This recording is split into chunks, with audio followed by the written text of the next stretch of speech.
bir şəhid. Məsələn, şəhid Fahmi qardaşımız təsəvvür ediyor. Mənim boyumda haqqı var. Daha doğrusu mənim onun boyunda haqqı var. Mənə 10 manat pul borcludur. Şəhid Fahmi şəhadət məqamından zalım. Mənim haqqım onun boynunda. Haqqımı gedib istəyə bilmirəm. Dünyada olsa istəyərəm. Şəhid olubdu. Nə etməliyəm? Qiyamətin haqq hesab məqamında, qiyamətin bir adı budur da, yevmül hesab günü. Axirət aləmində hesab məqamında Allah-u Teala məndən bu şəhid üzləşdirir məsələn. Mənə xitab olunur ki, mənim bəndə. Bu şəhid Famir ki, sənə 10 manat pul borçlu, pul alıb ondan. Cavab verir orada. Orada pul dərdə dəyər. Deyirəm ki, ya Rəbbəl aləmin.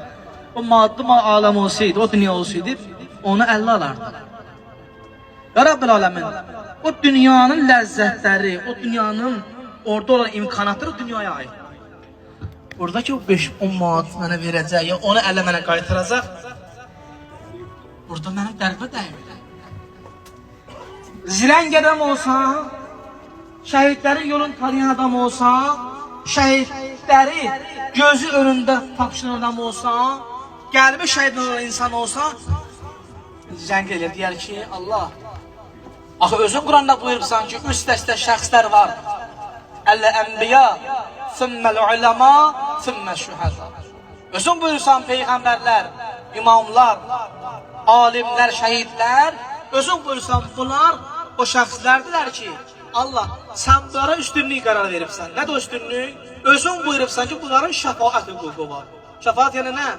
Şəfaət budur ki, Allahın təyin etdiyi şəxslərin vasitəsi ilə günahkarlara Allahın rəhmətini yetişməz. Allah, bu şəhid qardaşım ki, mənə pulu borçludur, mənim haqqım var onun üzərində. Mən o pulu mənə buradan versə dərdimə dəyməyəcək. Ya Rəbbəl aləmin. Mən o şəhidə and edirəm.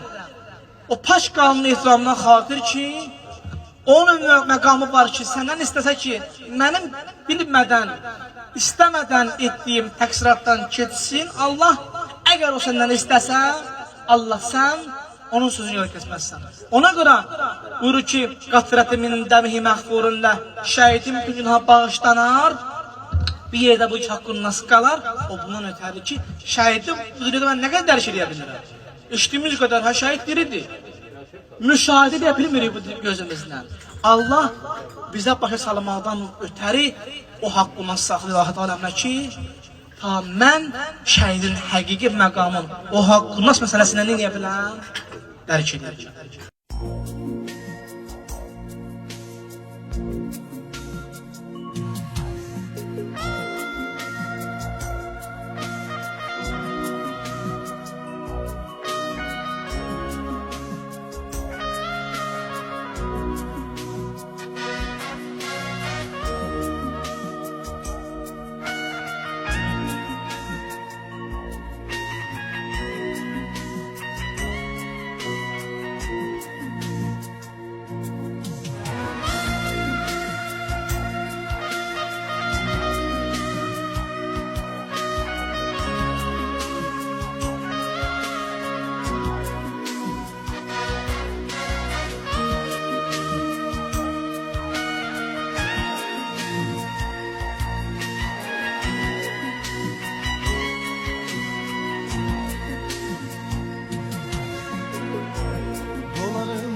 Düşman at oynadı araz boyunca, kalbim kan ağlayır bu genç yaşımda.